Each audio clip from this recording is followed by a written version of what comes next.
Have you ever wondered how you can control a server that's miles and miles away? Well, it's all thanks to something called remote access protocols. Today, we're diving into two of the biggest players, the original TELNET and its modern, super secure successor, SSH. I mean, really think about that for a second. This is the fundamental challenge that basically drove the creation of the internet itself.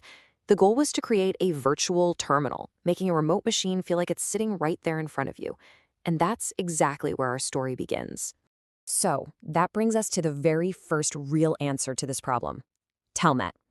This thing was developed way back in 1969. Ancient in tech years. But at the time, it was absolutely revolutionary.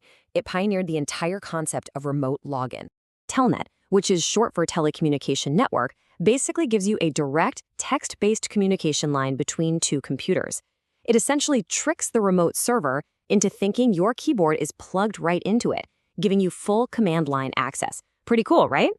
Now, every network service needs a specific door to knock on, so to speak. For TELNET, that door has always been the well-known port 23. It's the key identifier that system administrators have used for decades. So for years and years, TELNET was the standard. It was the way to do things. But as networks grew and became more public, a massive fundamental vulnerability became impossible to ignore. Everything you type, from simple commands to your username and, yep, even your password, is sent completely out in the open. You know, this postcard analogy is just perfect. Imagine writing your password on a postcard and dropping it in the mail. Anyone who handles that postcard can just read it. That's exactly how TELNET works. Any person on the network between you and the server can simply read your data as it passes by. Your credentials completely exposed. And that is why TELNET is considered so dangerously insecure for any use over the open internet. So, this glaring security hole basically created a need for a hero in our story. And that brings us to the protocol that was designed from the ground up to fix everything TELNET got wrong. Let's talk about SSH. SSH, or Secure Shell, has the same goal as TELNET, remote command line access. But it adds one absolutely non-negotiable ingredient: security. It uses powerful cryptographic techniques to create a secure, authenticated, and confidential channel over an unsecured network. And just like TELNET, SSH has its own special door, port 22. So when you see traffic on this port, a secure connection is likely being established. Fun fact, its creator, Tatu Yolonen, intentionally chose port 22 because it's right next to the ports for other old protocols like FTP and TELNET.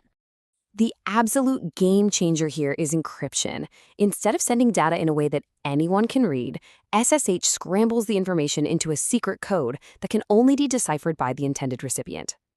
And the locked box analogy really nails it. Your data is placed in a digital safe. Even if someone intercepts it, the box is totally useless without the one unique key that's needed to unlock it. This makes eavesdropping practically impossible. One of the most powerful ways SSH does this is with key-based authentication. So instead of a password, you generate a matched pair of cryptographic keys. You place the public key, think of it as the lock, on the server. Then you keep the private key secret on your own machine. When you connect, SSH just verifies you have the matching key without ever sending the key itself over the network. It's incredibly secure.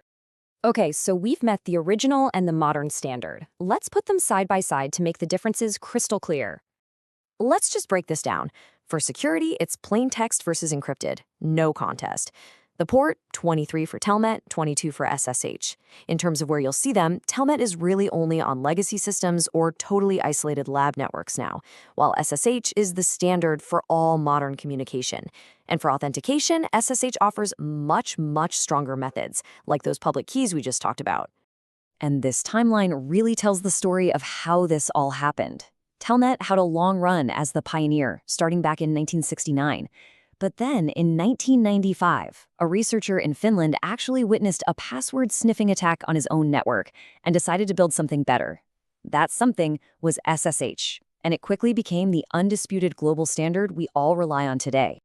Ultimately, this entire story comes down to one key takeaway. In modern networking, especially over the public internet, security isn't just a feature, it's the fundamental requirement. You know, using SSH isn't just about hiding your password. It protects the entire session from being hijacked, and it ensures the data you send and receive hasn't been tampered with. It also serves as the secure backbone for other critical tools like the Secure File Transfer Protocol, or SFTP. If you take away just one thing from all this, let it be this. Telnet is fundamentally broken because it operates in plain text. SSH is secure because it's built on a foundation of strong cryptography. In any modern context, there is just no debate. SSH is the only choice. The story of Telnet being replaced by SSH is really a classic example of security driving technological evolution. It kind of makes you wonder, right? What other fundamental internet protocols, things we use every single day, started out like that postcard, completely open and vulnerable, before a more secure version had to come along and take over?